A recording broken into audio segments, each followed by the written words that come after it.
Okay, I'm still very swollen, hence the big belly. But, so this one was covered up with a bandage until yesterday, so I hadn't really seen it. That's where the port is, apparently somewhere down there. And then that's all just the holes. The lighting's terrible. You can just see my big fat bloated belly.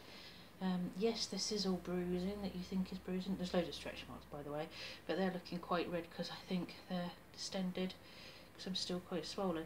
Bottom half of my belly has gone down loads. I can't keep my pants up. But the top half looks like a face, looks like a mushroom. Yeah, top half of my belly is still really swollen.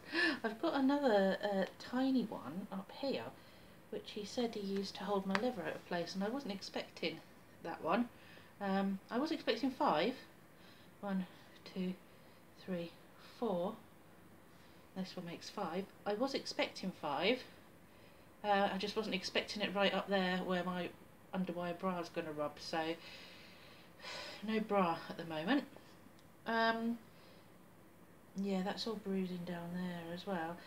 It's not actually as painful as it looks. These are all getting into the itchy stage now, and a quick plug, I've been using this stuff, which is Neal's Yard Arnica salve, and it's backwards, of course it is. You'll just have to deal with that. I'll put a link to it if you want to. Neal's Yard Arnica salve, and apart from smelling amazing, it's really going to help with reducing the muscle pain, bruising, swelling, and help the scarring heal. It's really good stuff, actually. I'm glad I remembered I had it and put it on. I am a Neal's Yard rep, so I really should have remembered, but I am glad I remembered it. I can't get over my belly looking like a face. Yeah, I'm really glad I had it because it's really helping. Okay, let's go back to my ugly mug now. What a way to start a video, eh? Bear with. Hello, I've just got out the shower. Okay, so my videos have been a bit rambly the last few days because I've been tired and a little bit out of it. This video is day 6. I haven't weighed myself yet because I'm still really bloated, and I'll be gutted if I get on the scales and it says I haven't lost anything because it's all air in my stomach. Anyway, day 6, so you've seen my wounds now. They do look pretty brutal actually, but they're really not bothering me too much at all. In fact, the only one I can really feel is the one where the port is, and as my nurse explained to me last night in a checkup call, the port has been attached atop muscle, so the muscle has kind of got to grow around it and, you know, make the port become one with the body. So even for a good 6 weeks or so, that's going to be from twingy to uncomfortable while that process happens, especially when you move and stuff like that. So at the minute it's just a bit achy, the port area. Everything else is fine. The only other pain I've been having, and it's been really quite excruciating pain actually, is in my sort of like mid to lower left stomach area, and I know they did absolutely nothing in that area, so it's nothing that they've done that's caused the problem. But my husband has IBS, my daughter has IBS, my sister has IBS, and from where it is, it sounds like it's my colon playing up, most likely constipated and trapped wind.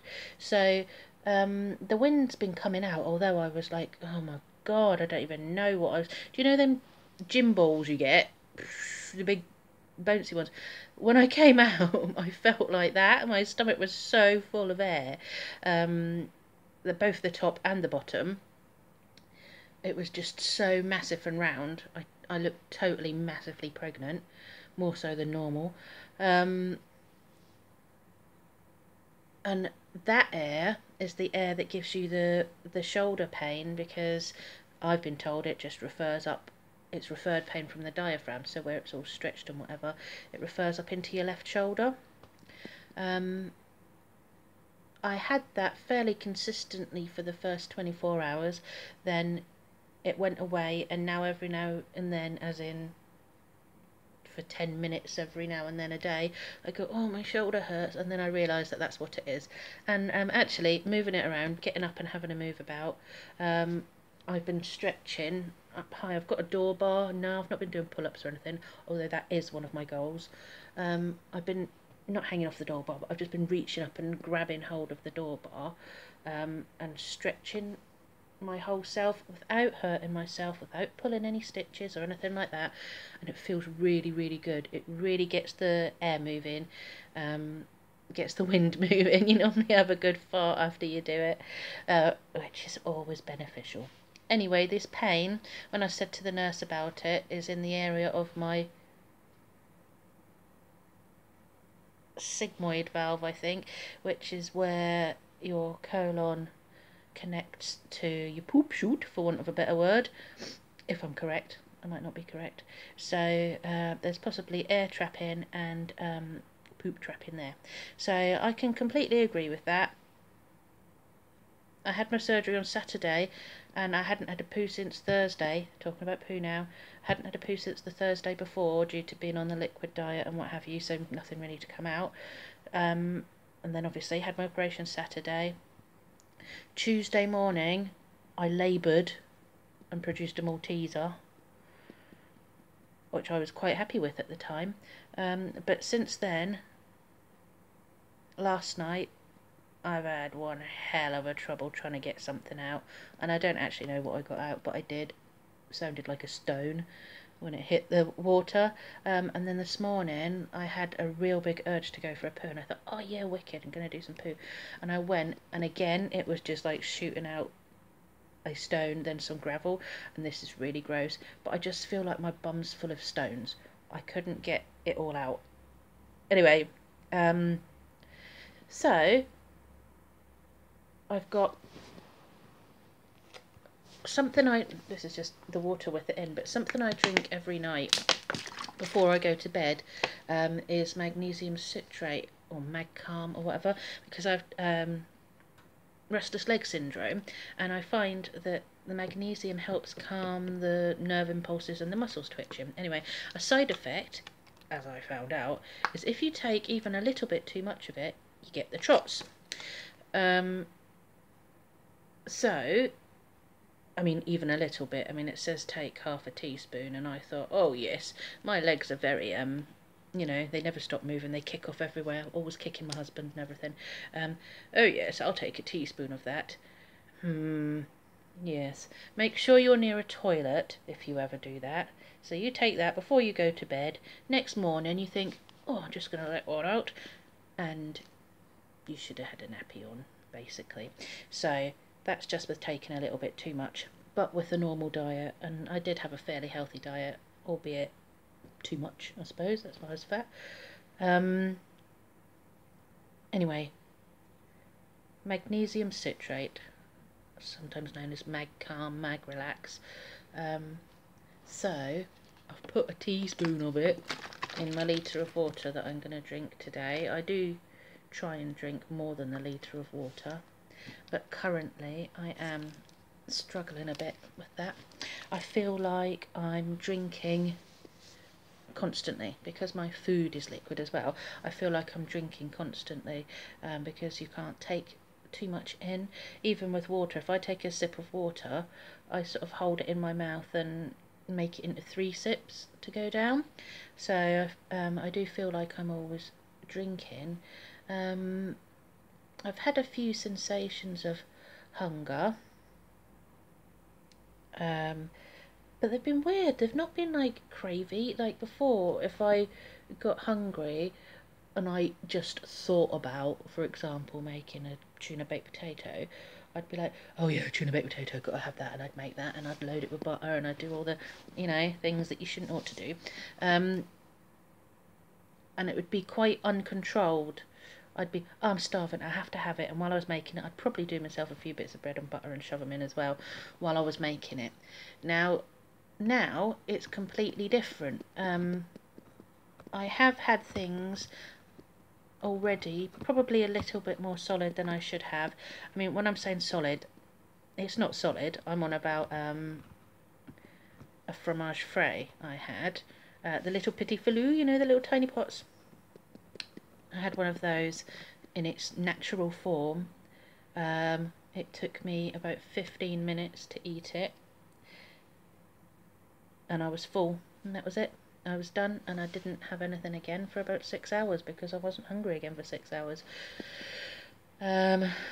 Likewise, last night, what I've planned for my Christmas dinner is this smoked salmon terrine soft cheese thing, because it's nearly Christmas. It's the 16th, I think, of December today, and Christmas Day I should officially be on purees. So for my Christmas dinner I'd planned this salmon terrine, which I thought would be soft enough to be classed as a puree, but last night I thought, sod it, I'm going to try it, and if I can't eat it, I can't eat it. There's no problem. So I got out one of the little salmon terrines. Looking at it, it's about that big, not very big. Yeah, that big. Put it on my little mini plate because I treated myself to pretty little mini crockery, and over the space of, it must have been half an hour, I ate half of it, and I could really feel that I had eaten half of it. I still had about 400 mils of milk to go, milk with protein shake in it, with protein powder in it, but there's only enough protein powder in it that it hadn't thickened it any. It was literally just milk consistency. I couldn't get that in. Nope. I think I managed 250 of that before I gave up and had to go to bed because I felt so rammed. I was so full. So I actually am trying to force the food in at the moment because otherwise I'm averaging, well, between 99 and 250 calories a day, which is not very good at all. So the last 2 days I've been around 600, I think, because I'm logging everything on my Fitness Pal. I love my Fitness Pal. I've used it for a long time, and I shall continue to use it, especially as it's a lovely free resource. So I don't know, is there anything else that you would like me to talk about if you're thinking about having the band, or if you've just had the band? So I've discussed a little bit about food. This morning I had some quite runny ready break. I had what equated to about 1/4 of a cup of ready break, and actually that tasted like heaven to me. I don't normally have it. It's not a food I would have had pre-band unless it was a treat, because I generally avoided carby things, and I know I don't look like it, but I did. It's just the way I am, unless I was having a treat, stroke binge. So it wasn't something I had very often, and my husband pulled it out of the cupboard last night and said, oh, do you think you could have that? And I was like, oh, yes, I can have that. So that is what I had this morning at about 8 a.m. It's now 12 at lunchtime. Not remotely hungry, so I've had today 2 cups of black coffee. I'm actually managed to get my coffee in a bit more now. I started off that I could only have like an American cup, a tiny cup of coffee, and when I say cup, that's what I'm referring to, by the way, the American measure of cup, just because so many of my things are in cup measures. It just makes life easier for me. Yeah, I was only managing to have half a cup, if that. This morning I've actually drunk 2 proper mugs of black coffee, so that's good. That's probably why I feel alright, because I've had my caffeine quota. yeah, I don't know. I don't really know what else to say. I can say I'm really excited and looking forward to my new life. Um, Everybody around me seems to think of it that it's going to be miserable and you can't eat this and you can't eat that and whatever, and I don't see it in that way at all. I'm mega excited about eating stuff that I always used to avoid, um, because I knew I couldn't control how much I ate of it, and I know now that when I get that far that I can eat these things, um, that I can. So I'm not going to feel guilty if I have, a little mini cheesecake, or, I'm not going to feel guilty if I have something decadent, because I know I can only have such a tiny portion of it, or will be able to, only have such a tiny portion of it that it's not going to harm my weight loss in any way, as long as I don't make every meal like that, which of course I'm not, because I'm paying all this money to have this band done. And for myself, I don't want to. This is so important to me. This has been my new life. Losing the weight is going to help with my ME 100%, and I'm going to be better, and I'm actually going to be able to be the person I was born to be. That's making me a little bit teary thinking about it, actually. There is no way I'm ruining this. I needed to change. I needed a really big change. Sorry. I needed a really big change, and this has been the catalyst for my really big change. Oh my god, look how long the video is. Okay, I'm really sorry. I don't know if I can edit anything out to make it shorter. I was going to try and link this together with my last few days because they've been crazy ramblings, but anyway, it's a bit long. I'm happy, really. Anyway, love to you all. Happy blessings. Chat soon.